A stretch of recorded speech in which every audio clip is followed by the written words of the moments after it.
Hello guys, good morning. I am Urmila ma'am from icon school GGC. तो guys आज हम पढ़ेंगे 8th class subject Hindi lesson number 16 पानी की कहानी। पानी के बारे में ये जो पार्ट है कहानी है पानी की, और इसके लेखक है रामचंद्र तिवारी जो पानी के बारे में जानकारी दे रहे।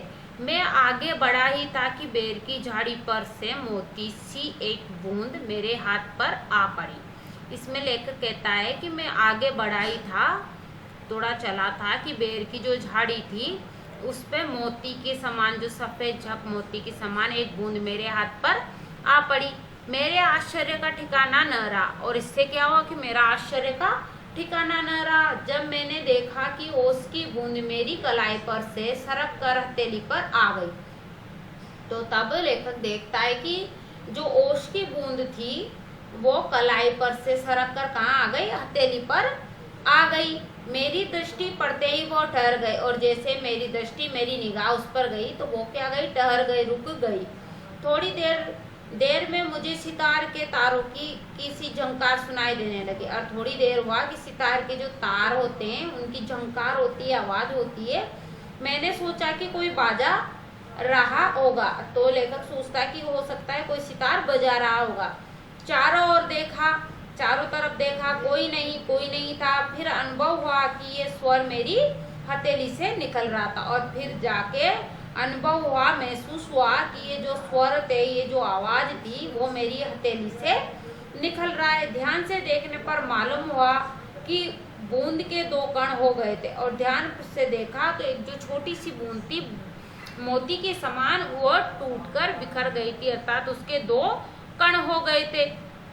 और वे दोनों हिल कर ये स्वर उत्पन्न कर रहे थे, और वो दोनों इधर उधर हिल रहे थे, इसलिए ये स्वर, ये आवाज उत्पन्न हो रही थी। मानो बोल रहे हो, मानो ऐसा लग रहा था कि वो कुछ कह रहे हैं। उसी सुरीली आवाज में मैंने सुना, सुनो सुनो। और उसी सुरीली आवाज में आवाज आई कि सुनो सुनो। मैं चुप था और मैं चुप था। फिर आवाज आई, सुनो सुनो।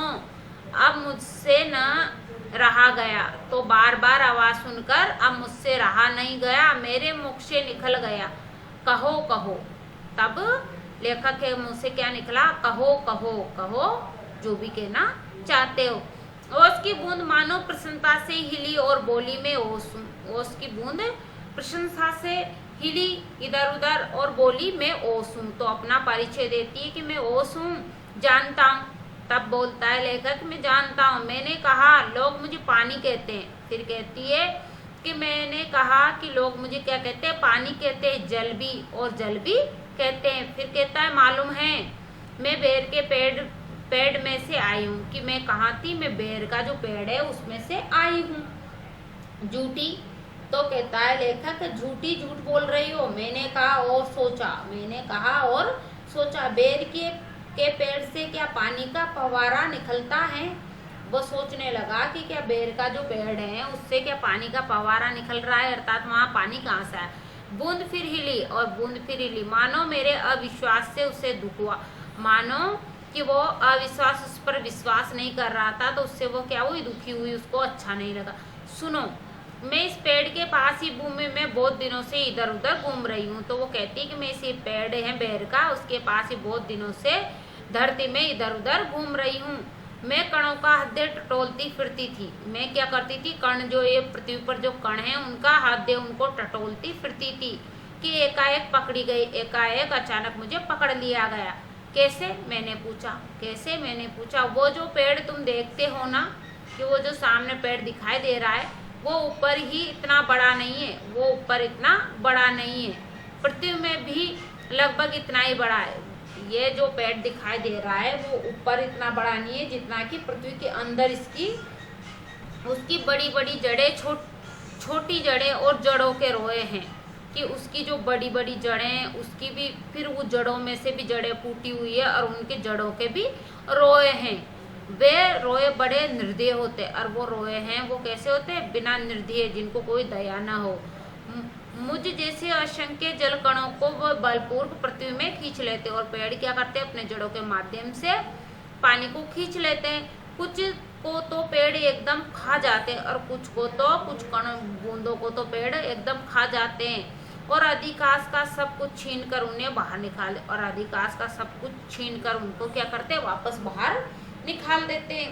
क्रोध और घृणा से उसका शरीर कांप उठा, और इस तरह से वह इतना ज्यादा क्रोधित और इतनी नफरत हो रही थी कि उसका शरीर कांप उठा, घबरा गई कि तुम क्या समझते हो कि इतने बड़े यूं ही खड़े हैं, तुम क्या समझते हो कि पेड़ इतने बड़े ऐसे ही खड़े हैं। उन्हें इतना बड़ा बनाने के लिए मेरे असंख्य बंदों ने अपने प्राण नाश किए, अर्थात इन पेड़ों को इतना बड़ा बनाने के लिए मेरे जो असंख्य बंधु थे, असंख्य जो भाई बहन जो परिवार के, उन्होंने अपने प्राण हैं, अपना जीवन नाश किया है, खत्म किया है। मैं बड़े ध्यान से उसकी कहानी सुन रहा था, और लेखक बड़े ध्यान से क्या कर रहा था, उसकी कहानी सुन रहा था। हाँ, तो मैं भूमि के खनिजों को अपने शरीर में घुलाकर आनंद से फिर रही थी कि हाँ, मैं क्या कर रही थी, जो भूमि पे पृथ्वी पर जितने भी खनिज पदार्थ है उनको अपने शरीर में घुलाकर आनंद से खुशी के साथ फिर रही थी, घूम रही थी। दुर्भाग्यवश एक रोए से मेरा शरीर छू गया, और क्या हुआ, दुर्भाग्यवश भाग्य का साथ न देने के कारण मैं एक रोए से मेरा शरीर छू गया। मैं कांपी, तब मुझे क्या हुआ, कंपन महसूस हुआ। दूर भागने का प्रयत्न किया, और मैंने दूर भागने की कोशिश की, परंतु वे पकड़कर छोड़ना नहीं चाहते, परंतु उन्होंने मुझे पकड़ लिया था और वो छोड़ना मुझे नहीं चाहते। मैं रोए में खींच ली गए, और मैं जो रोए थे उन्होंने मुझे खींच लिया। फिर क्या हुआ, मैंने पूछा, मेरी उत्सुकता और बढ़ चली थी। फिर क्या हुआ, ये पूछा, उत्सुकता और ज्यादा जानने की इच्छा बढ़ी। मैं एक कोठरी में बंद कर दी गई। फिर क्या हुआ था कि मुझे एक कोठरी में बंद कर दिया। थोड़ी देर बाद ऐसा जान पड़ा कि कोई मुझे पीछे से धक्का दे रहा, और कुछ समय बाद ऐसा महसूस होने लगा कि कोई मुझे पीछे से क्या कर रहा था, धक्का दे रहा था, खिसका रहा था, और मानो हाथ पकड़कर आगे को खींच रहा हो, और ऐसा महसूस हुआ रहा था कि मानो मेरे हाथ पकड़कर कोई मुझे आगे की ओर खींच रहा था। मेरा भाई भी वहाँ आया गया, मेरा एक भाई भी वहाँ आया गया। उसके लिए स्थान बनाने के कारण मुझे दबाया जा रहा था, और उसके लिए जगह बनाने के लिए क्या करा जा रहा था, मुझे दबाया जा रहा था, आगे खिसकाना पड़ रहा था। आगे एक और बूंद मेरा हाथ पकड़कर ऊपर खींच रही थी, और आगे क्या था, एक और बूंद थी जो क्या कर रही थी, मेरा हाथ पकड़ रही थी, मुझे ऊपर की ओर खींच रही थी। मैं उन दोनों के बीच पिस रही थी, और मैं उन दोनों के बीच क्या कर रही थी, पिस रही थी, अर्थात उन दोनों के बीच मैं आई हुई थी। मैं लगभग 3 दिन तक ये सांसत भोगती रही, और उसको कितने दिन गुजर गए थे, कम से कम 3 दिन तक वो सांसत कष्ट भोग रही थी, अर्थात वो कष्ट में चल रही थी 3 दिनों से। मैं पत्तों के नन्हे छेदों से होकर जैसे तैसे जान बचाकर भागी, और बूंद ने क्या किया, पत्ते के जो छोटे छोटे छिद्र होते हैं उनसे वो जान बचाकर भागी, अर्थात वो वहां से आगे निकली। मैंने सोचा था कि पत्ते पर पहुंचते ही उड़ जाऊंगी, और वो क्या सोच रही थी कि जैसे मैं पत्ते से आगे बढ़ूंगी और उड़ जाऊंगी, परंतु बाहर निकलने पर ज्ञात हुआ कि रात होने वाली थी। और परंतु जब वो बूंद बाहर निकली तो उसे महसूस हुआ कि अब क्या था, रात होने वाली थी, रात का समय था। और सूर्य जो हमें उड़ने की शक्ति देते हैं, अर्थात सूर्य जब निकलता है तो उससे क्या है, उसके जो कण होते हैं वो बिखर जाते हैं, अर्थात उड़ने लगते हैं, जा चुके, और वायुमंडल में इतने जल कण उड़ रहे हैं कि मेरे लिए वहाँ स्थान ही नहीं था। और जो वायुमंडल है उसमें इतने जल के कण उमड़ रहे थे कि वहाँ उस बूंद के लिए कोई स्थान नहीं था, कोई जगह नहीं थी। मैं अपने भाग्य पर भरोसा कर पत्तों पर ही सिकुड़ी पड़ी हुई थी, और वो जो बूंद थी वो अपने भाग्य पर, अपनी किस्मत पर भरोसा करके वहीं पर सिकुड़ी हुई, अर्थात समी सी पड़ी रही। अभी जब तुमने देखा तो जान में जान आई, और अभी जब मैंने तुम्हें देखा तो मेरी जान में जान आई, मुझे शांति मिली, और रक्षा पाने के लिए तुम्हारे हाथ पर कूद पड़ी। और रक्षा पाने के लिए, अपने आप को सुरक्षित रखने के लिए मैंने क्या किया, आपके हाथ पर मैं कूद पड़ी। इस दुख का भावपूर्ण कहानी का मुझ पर बड़ा प्रभाव पड़ा और इस उसकी बूंद की इस कहानी को सुनकर लेखक के मन में दुख का भावपूर्ण कहानी पर मुझे प्रभाव पड़ा, अर्थात बूंद का जो दुख था उसको उससे गंभीरता से लिया गया। मैंने कहा, जब तक तुम मेरे पास हो, तो जब तक तुम मेरे पास हो कोई पत्ता तुम्हें न छू सकेगा, कि जब तक तुम मेरे पास हो तब तक तुम्हें कोई पत्ता नहीं छू सकेगा, तुम्हारे आसपास कोई नहीं आ सकेगा। भैया तुम्हें इसके लिए धन्यवाद। तो वो बोलती कि भैया मैं इसके लिए तुम्हें धन्यवाद करती हूँ, तुम्हारा आभार प्रकट करती हूँ। मैं जब तक सूर्य न निकले तभी तक रक्षा चाहती हूँ। और बूंद क्या कहती कि जब तक सूरज न निकले तब तक मैं रक्षा चाहती हूँ, अर्थात मेरी रक्षा करो। उनका दर्शन करते ही मुझ में उड़ने की शक्ति आ जाएगी, अर्थात जैसे सूर्य निकलेंगे मैं उनके दर्शन करूंगी, उनको देखूंगी तो मुझ में क्या है, उड़ने की शक्ति आ जाएगी। मेरा जीवन विचित्र घटनाओं से परिपूर्ण है, अर्थात मेरा जो जीवन है वो विचित्र अलग अलग प्रकार की घटनाओं से परिपूर्ण है, भरा हुआ है। मैं उसकी कहानी तुम्हें सुनाऊंगी, अर्थात मैं अपने जीवन की पूरी कहानी तुम्हें सुनाऊंगी, तो तुम्हारा हाथ तनिक भी न दुखेगा। तो मेरी कहानी सुनकर तुम्हारा जो हाथ है वो बिल्कुल भी तनिक भी बिल्कुल भी नहीं दुखेगा, अर्थात तुम्हें दुख की अनुभूति नहीं होगी। अच्छा सुनाओ।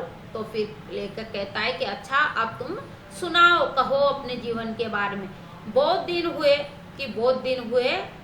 मेरे जो पुरखे थे, पुराने जो मेरी पीढ़ी थी, हाइड्रोजन को हाइड्रोजन और ओसजन ऑक्सीजन नामक दो गैसें सूर्यमंडल में लपटों के रूप में विद्यमान थी, अर्थात ये जो हाइड्रोजन और ऑक्सीजन नामक जो दो गैसें हैं वो सूर्यमंडल में लपटों के समान आग के रूप में विद्यमान थी, अर्थात रहती थी। सूर्यमंडल अपने निश्चित मार्ग पर चक्कर काट रहा था, और सूर्यमंडल क्या कर रहा था, अपना निश्चित मार्ग हुआ था उस पर चक्कर काट रहा था, घूम रहा था। वे दिन थे जब हमारे ब्रह्मांड में उथल पुथल हो रही थी, और वो दिन क्या थे, जब पूरे ब्रह्मांड में उथल पुथल हो रही थी। अनेक ग्रह और उपग्रह बन रहे थे, और इससे क्या हो रहा था, ग्रह और उपग्रह बन रहे थे। ठहरो, क्या तुम्हारे पुरखे अब सूर्यमंडल में नहीं? तो वो कहता है कि ठहरो, रुको, क्या तुम्हारे जो पुरखे हैं, जो तुम्हारे पुराने पुरखे हैं, पूर्वज हैं, वो अब क्या सूर्यमंडल में नहीं रहते हैं? उनके वंशज अपने भयावह लपटों से अब भी उनका मुख उज्जवल किए हुए हैं, अर्थात उनके जो वंशज हैं, वंश के हैं, उनके भयानक लपटों में, आग में अब भी उनका जो मुख है, मुंह है, उसको उज्जवल प्रकाश किए हुए हैं। हाँ, तो मेरे पुरखे बड़ी प्रसन्नता से सूर्य के धरातल पर नाचते रहते थे, अर्थात वो बताती कि जो मेरे पुरखे हैं, मेरे जो पुराने पूर्वज हैं, वो प्रसन्नता से खुशी के साथ सूर्य का जो धरातल था, सूर्य की जो धरती थी उस पर नाचते रहते थे, अर्थात खुशी से रहते थे। एक दिन की बात है कि दूर एक प्रचंड प्रकाश पिंड दिखाई पड़ा, कहीं दूर एक प्रचंड बहुत भयानक प्रकाश उजाले और पिंड उसका नजर दिखाई पड़ा, अर्थात एक प्रचंड प्रकाश पिंड दिखाई पड़ा।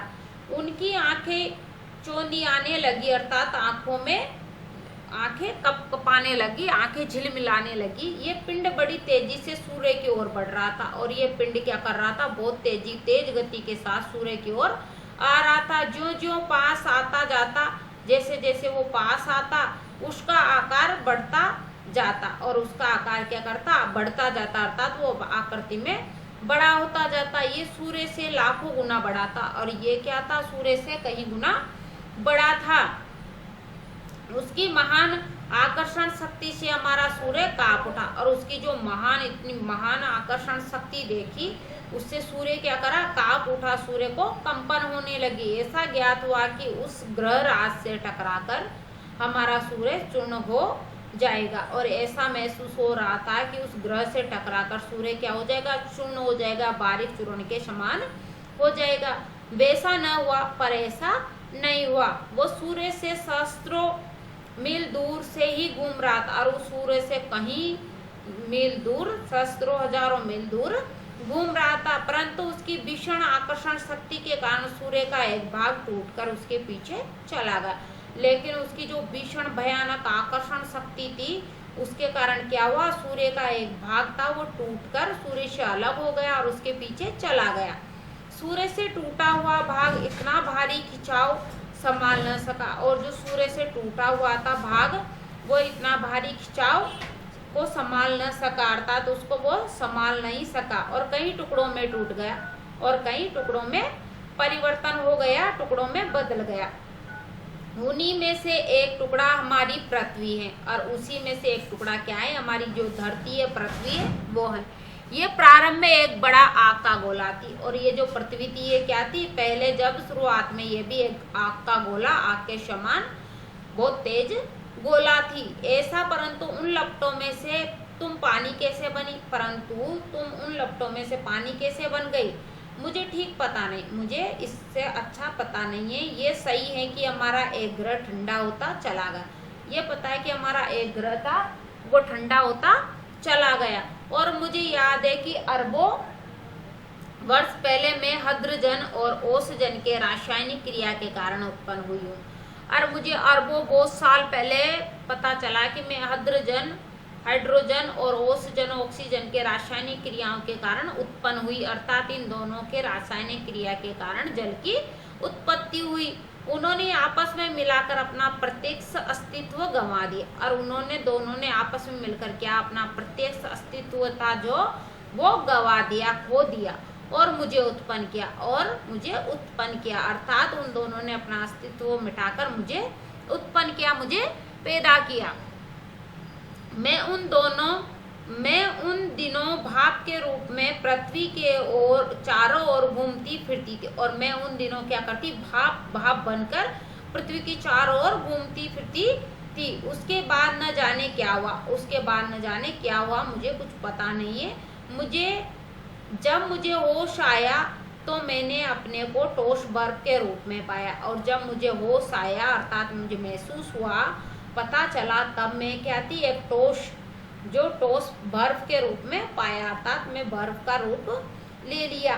मेरा शरीर पहले भाप रूप में था, अब अत्यंत छोटा हो गया। पहले तो मेरा शरीर क्या था, भाप का रूप ले रहा था, अब अत्यंत छोटा हो गया, अर्थात अब बहुत ज्यादा छोटा हो गया।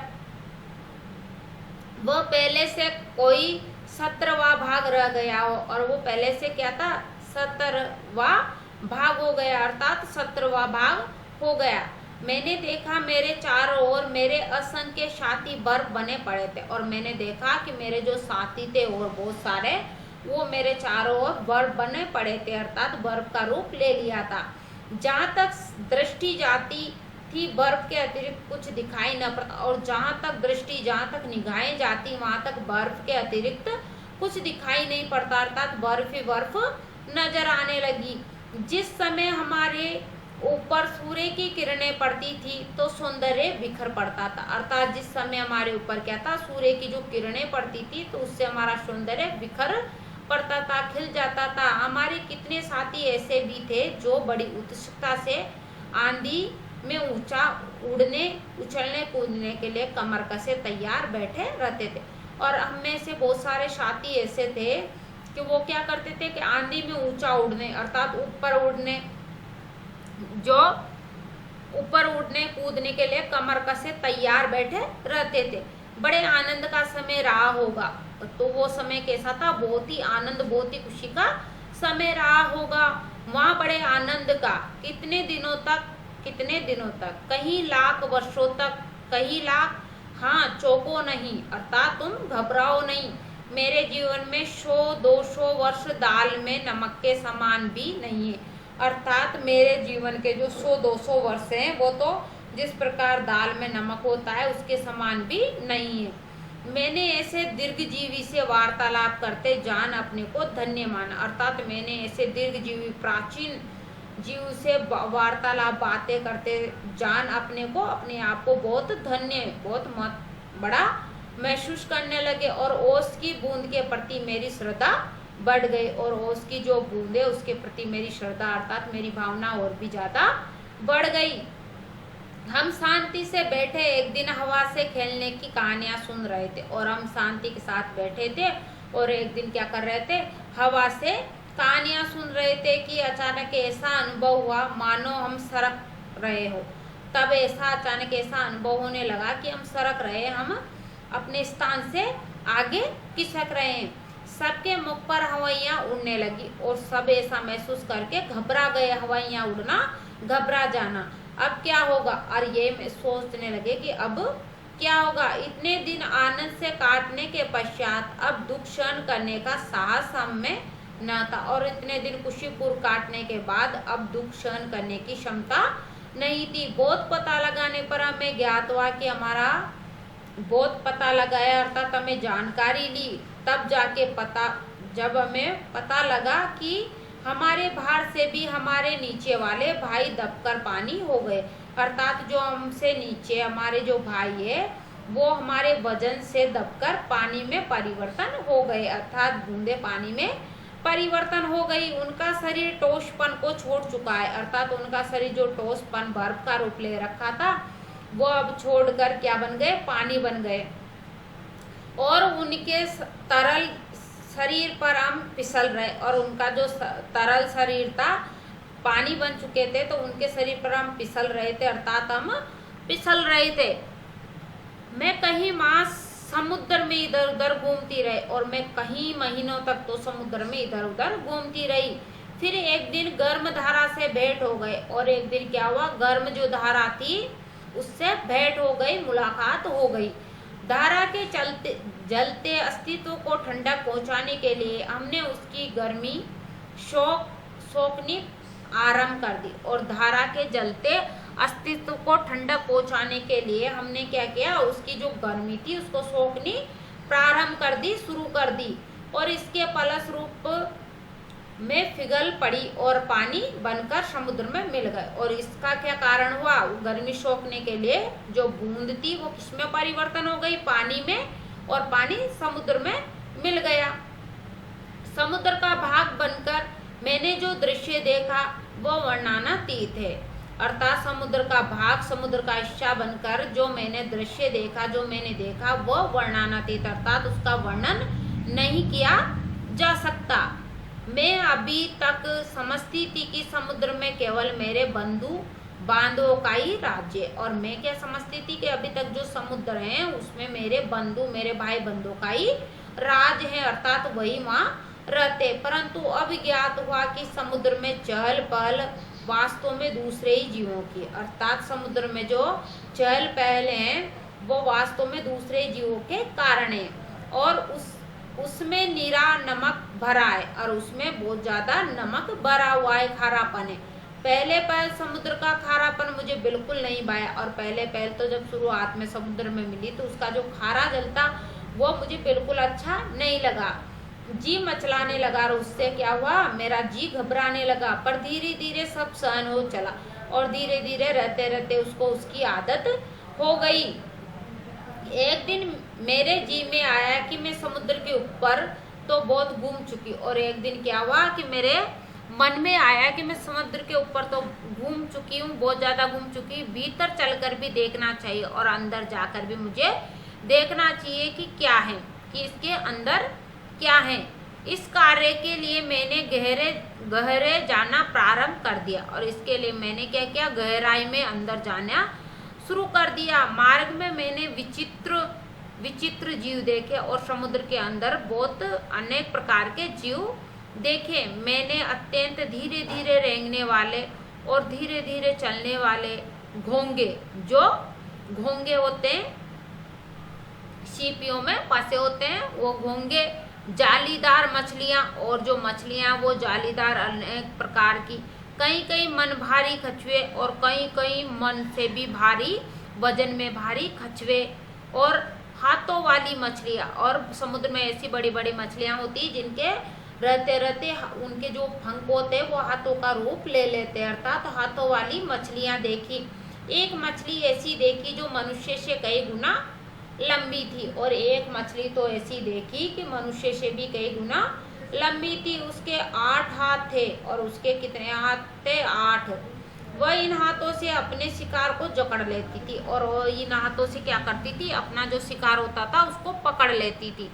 मैं गहराई की खोज में किनारों से दूर गई तो मैंने एक ऐसी वस्तु देखी कि मैं चौंक पड़ी। और जो मैं गहराई, समुद्र की गहराई को नापने के लिए किनारों से दूर गई तो वहाँ क्या देखती है कि एक ऐसी वस्तु देखी जिससे देखकर मैं चौंक गई, घबरा गई। अब तक समुद्र में अंधेरा था और अब तक क्या था? समुद्र के अंदर अंधेरा। ज्यादा पानी में जाओगे तो अंधेरा ही महसूस होगा। सूर्य का प्रकाश कुछ भी भीतर तक पहुंच पाता, अर्थात सूर्य का प्रकाश, जो समुद्र है उसकी गहराई बहुत होती है, उसमें पानी इतना होता है कि सूर्य का प्रकाश नीचे तक नहीं पहुंच पाता। और बल लगाकर देखने के कारण मेरे नेत्र दुखने लगे थे और बहुत ज्यादा बल, आंखों पे जोर देने के कारण क्या हुआ था? आंखें दुखने लगी थी, दर्द होने लगा था। मैं सोच रही थी कि यहाँ पर जीवों को कैसे देखना पड़ता होगा। अरे ऐसा सोच रही थी कि अगर यहाँ पर कोई जीव देखना हो तो उनको कैसा देखा जाए। सामने ऐसा जीव दिखाई पड़ा मानो कोई लालटेन के लिए घूम रहा हो, और सामने कोई ऐसा जीव नजर आया जैसे लालटेन होती है प्रकाश के लिए, उजाले के लिए, उसको लेकर कोई घूम रहा हो। ये एक अत्यंत सुंदर मछली थी। और ये क्या थी? एक अत्यंत बहुत ज्यादा सुंदर मछली थी। इसके शरीर से एक प्रकार की चमक निकलती थी और इसका जो शरीर था उससे एक प्रकार की चमक, प्रकाश निकलता था जो इसे मार्ग दिखाती थी। और वो रोशनी क्या है? उस मछली को मार्ग, रास्ता दिखाती थी। इसका प्रकाश देखकर कितनी छोटी छोटी अनजान मछलियां इसके पास आ जाती थी और इसका उजाला देखकर बहुत जो छोटी छोटी मछलियां थी और भी वो इसके पास आ जाती थी। और जब भूखी होती तो पेट भर उनका भोजन भी क्या करती, और जब ये मछली भूखी होती, कुछ नहीं मिलता तो उनको ही भोजन के रूप में खा जाती। छोटी मछलियों को विचित्र है, ये बहुत आश्चर्यजनक है। जब मैं और नीचे समुद्र की गहरी तह में पहुंची, जब मैं और भी ज्यादा नीचे समुद्र की गहरी, जो गहरी तह थी, नीचे थी, उसमें पहुंची तो देखा कि वहां भी जंगल है, छोटे टिंगने मोटे पत्ते वाले पेड़ बोए आकाश से उगे हुए थे। अर्थात जो समुद्र के नीचे की तह में पहुंची तो क्या हुआ? वहाँ छोटे टिंगने अर्थात लंबाई में कम, मोटे और मोटाई में ज्यादा पत्ते वाले पेड़ बहुत ज्यादा संख्या में उगे हुए थे, अर्थात वहाँ बहुत ज्यादा संख्या में थे। वहाँ पर पहाड़ियां हैं, घाटियां हैं, और वहाँ पर क्या है? पहाड़ियां भी है और घाटियां भी है। इन पहाड़ियों की गुफाओं में नाना प्रकार के जीव रहते और इन जो पहाड़ियों की गुफा बनी हुई थी उनमें नाना प्रकार के, अनेक प्रकार के जीव रहते हैं। निपट, अंधे तथा महा आलसी। और वो जीव कैसे थे? निपट, अंधे, अर्थात उनको कुछ भी नहीं दिखाई देता था। अंदर ही अंदर रहेंगे तो उनको कुछ दिखाई, वहां अंधेरा रहता है तो क्या दिखाई देगा? आलसी, और वो बहुत ज्यादा आलसी प्रवृत्ति के थे। ये सब देखने में मुझे कई वर्ष लगे और ये सब महसूस करने में, देखने में कई वर्ष गुजर गए। जी में आया कि ऊपर लौट चले और मन करता कि ऊपर चली जाऊं, परंतु प्रयत्न करने पर जान पड़ा। परंतु मैंने कोशिश की तो मुझे मालूम हुआ कि यह संभव नहीं है। मेरे ऊपर पानी की कोई 3 मील मोटी तह थी और मेरे ऊपर पानी की कम से कम 3 मील ऊपर मोटी तह बन चुकी थी। मैं भूमि में घुसकर जान बचाने की चेष्टा करने लगी और मैंने क्या किया कि मैं धरती में घुसकर अपनी जान बचाने की चेष्टा, प्रतीक्षा करने लगी। ये मेरे लिए कोई नई बात न थी। अब ये मेरे लिए कोई नई बात नहीं थी। करोड़ों जल कण इसी भांति अपनी जान बचाते हैं और करोड़ों की संख्या में जो जल के कण हैं वो उसी के समान अपनी जान बचाते हैं। और समुद्र का जल नीचे धंसता जाता है, अर्थात समुद्र का जल नीचे जाता है।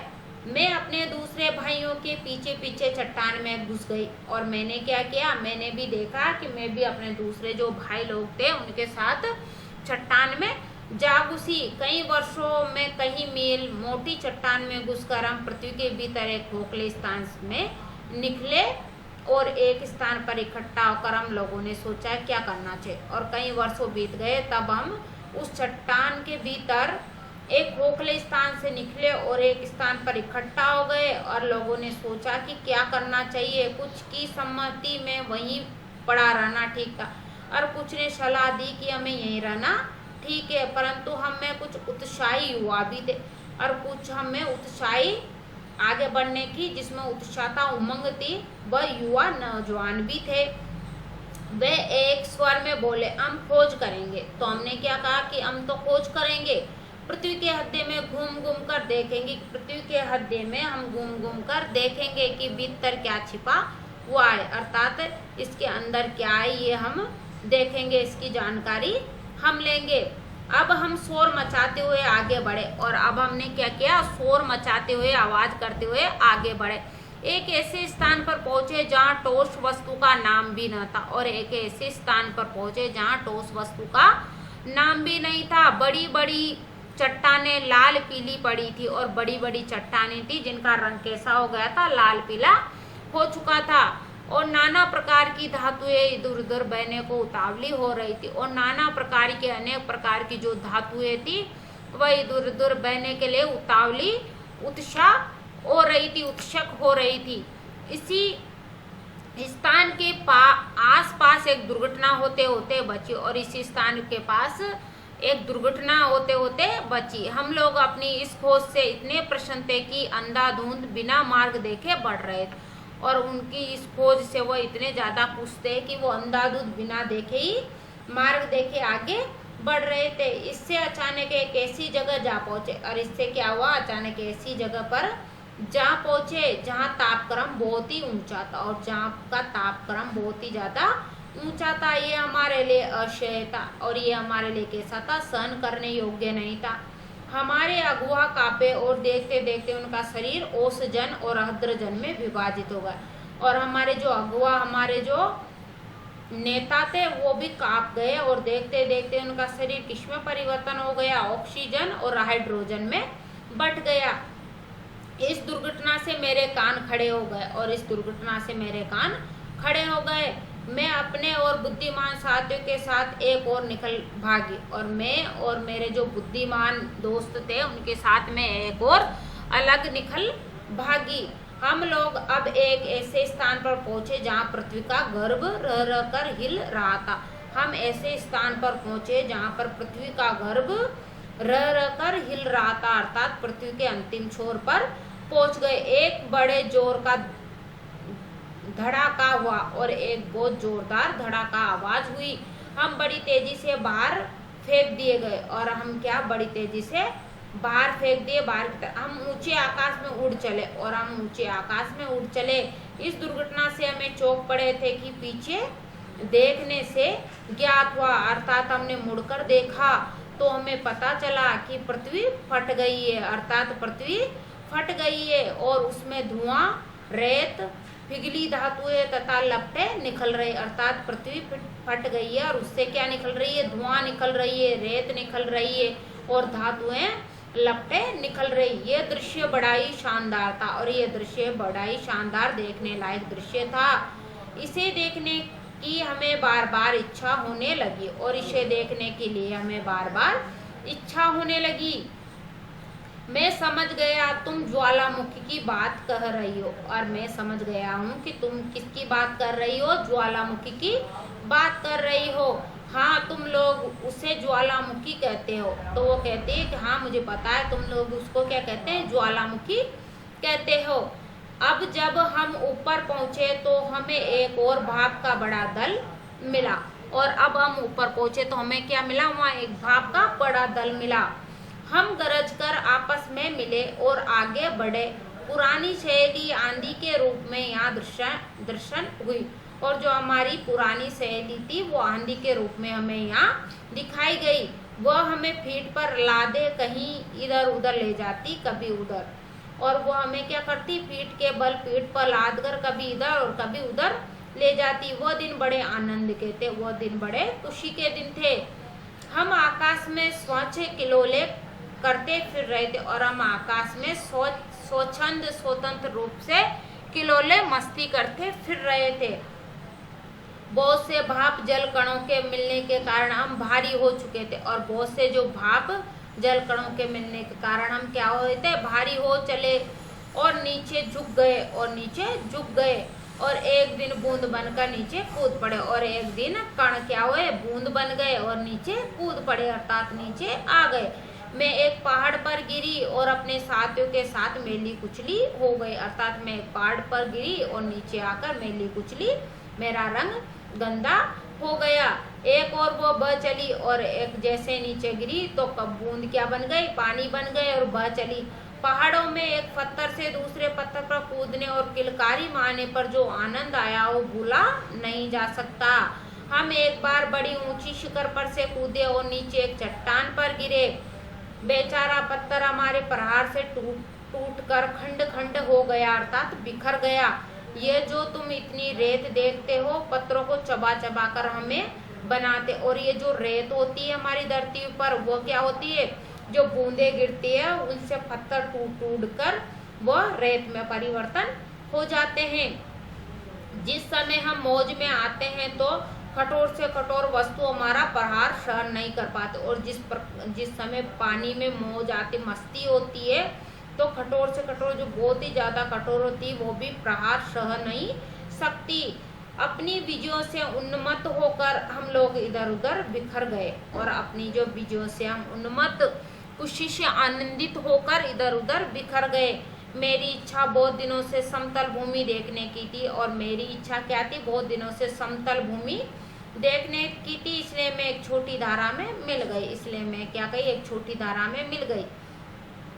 सरिता के दिवस बड़े मजे के थे। हम कभी भूमि को काटते, कभी पेड़ों के, अर्थात जो नदियों के साथ जो मैंने दिन बिताए वो बड़े मजे के थे। कभी भूमि को काटते, कभी पेड़ों को खोखला कर उन्हें गिरा देते, तेज पानी का बहाव से मिट्टी तक कट जाती है धरती, और पेड़ के जो पेड़ होते हैं वो खोखले हो जाते हैं और नीचे गिर जाते। बहते बहते मैं एक दिन एक नगर के पास पहुंची, और बहते बहते मैं एक दिन क्या, एक नगर जहाँ पर लोग रहते हैं वहाँ पहुंची। मैंने देखा कि नदी के तट पर एक ऊंची मीनार है, और मैंने देखा कि नदी के तट पर किनारे पर एक ऊंची मीनार बनी हुई है। कुछ काली काली हवा निकल रही है, और कुछ उसमें से क्या है, काली काली हवा निकल रही है। मैं उत्सुक हो गई उसे देखने को। क्या बड़ी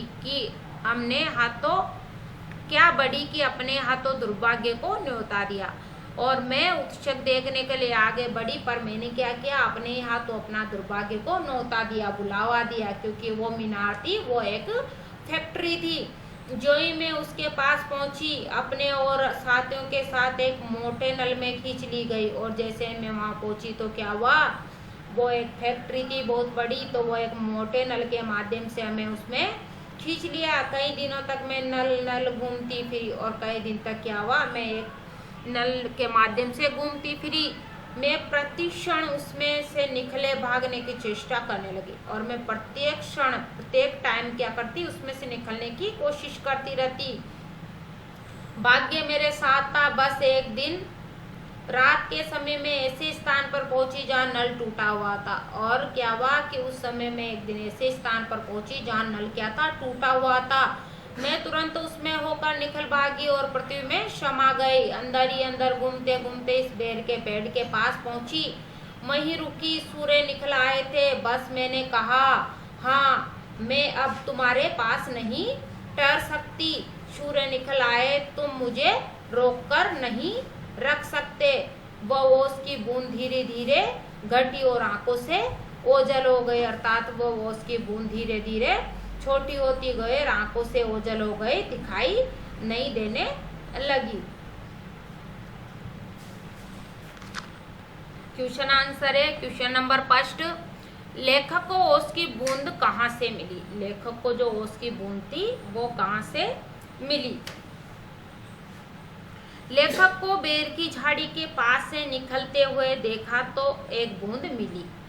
जब लेखक बेर की झाड़ी के पास से निकल रहा था तो वहां उसे एक बूंद मिली, और वो बूंद उसकी कलाई पर आ गिरी और सरक कर हथेली पर आ गई। पहले तो कलाई पर आए और फिर हथेली पर आ गई। क्वेश्चन नंबर 2, ओस की बूंद क्रोध और घृणा से क्यों कांप उठी। ओस की बूंद क्रोध और घृणा से क्यों कांप उठी। तो ओस की बूंद जब धरती में कणों का हृदय टटोलती रही, उस समय पेड़ की जड़ों में उसे बलपूर्वक खींच लिया गया, और पेड़ की जड़ से पत्तियों को खींचने के लिए 3 दिन तक वो शासक करती रही, अर्थात वो कष्ट झेलती रही। इसीलिए वो घृणा से कांप उठी, इसीलिए वो क्रोध और घृणा से कांप उठी। क्वेश्चन नंबर 3 है, हाइड्रोजन और ऑक्सीजन को पानी ने अपना पूर्वज फुर्का क्यों कहा? अर्थात हाइड्रोजन और ऑक्सीजन ने पानी को अपना फुर्का पूर्वज क्यों कहा?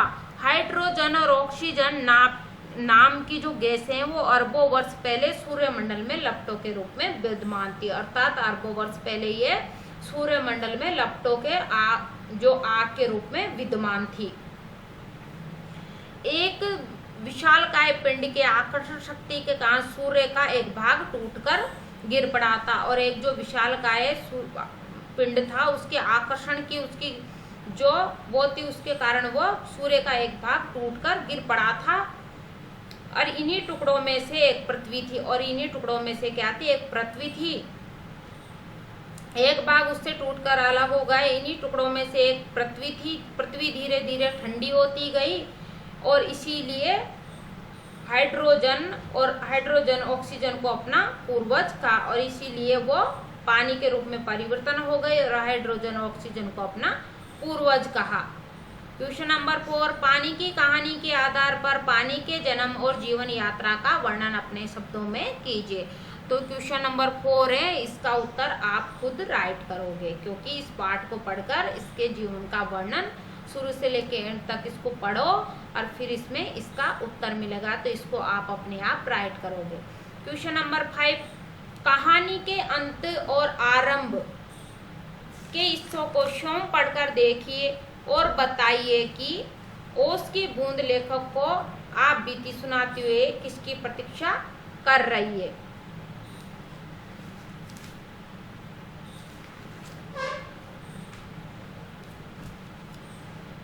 तो इसका उत्तर है, कहानी के आरंभ से अंत तक पहुंचने पर ज्ञात होता है कि ओस की बूंद लेखक को आप बीती सुनाती हुई सूर्य के उदय होने की प्रतीक्षा कर रही, अर्थात जो ओस की बूंद है वो अपनी कहानी सुनाती है और सूर्य के उदय होने की प्रतीक्षा करती है कि कब सूर्य उगेगा, तो उसकी प्रतीक्षा करती है। 5वां क्वेश्चन है, आप अपनी नोटबुक में राइट करोगे, लर्न करोगे। अब हम मिलेंगे नेक्स्ट चैप्टर।